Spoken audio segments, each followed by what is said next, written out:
ഭരണകക്ഷിയിലെ പ്രധാന പാർട്ടിയുടെ ചട്ടുകമായി പോലീസ് പ്രവർത്തിക്കുന്നുവെന്ന ആരോപണവുമായി തളിപ്പറമ്പിലെ CPI നേതാവ് കോമത്ത് മുരളീധരൻ പുതുവത്സരാഘോഷവുമായി ബന്ധപ്പെട്ട ചുമത്തിയ കേസുകൾ ഇതിന്റെ ഭാഗമാണെന്നും മുരളീധരൻ പറഞ്ഞു.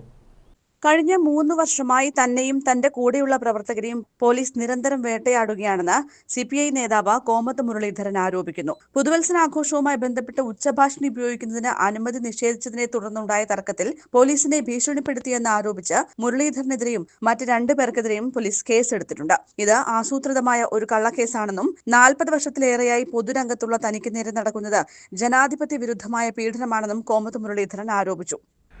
ഈ പ്രാദേശികമായി രാഷ്ട്രീയത്തിൻ്റെ ബാലപാഠം മനസ്സിലാക്കാത്ത ചില രാഷ്ട്രീയ നേതാക്കന്മാർ ഞങ്ങളെ പരിപാടി അലങ്കോലപ്പെടുത്താൻ വെറുതെ ഒരു മേക്ക് പെർമിഷൻ കൊടുത്ത VP സന്തോഷ് എന്ന് പറയുന്ന യുവതാരേൻ്റെ സെക്രട്ടറിയാണ് അതിന് പെർമിഷൻ കൊടുത്തത്.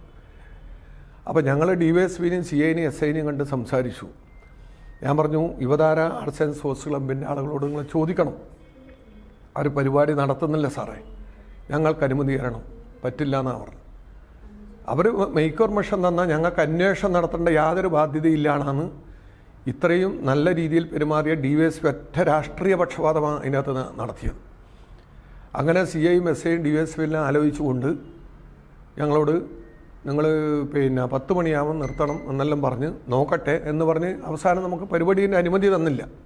നീതിക്കേടിനെതിരെ അവസാന ശ്വാസം വരെ പോരാടുമെന്നും കോമത്ത് മുരളീധരൻ കൂട്ടിച്ചേർത്തു. News bureau, Taliparamba.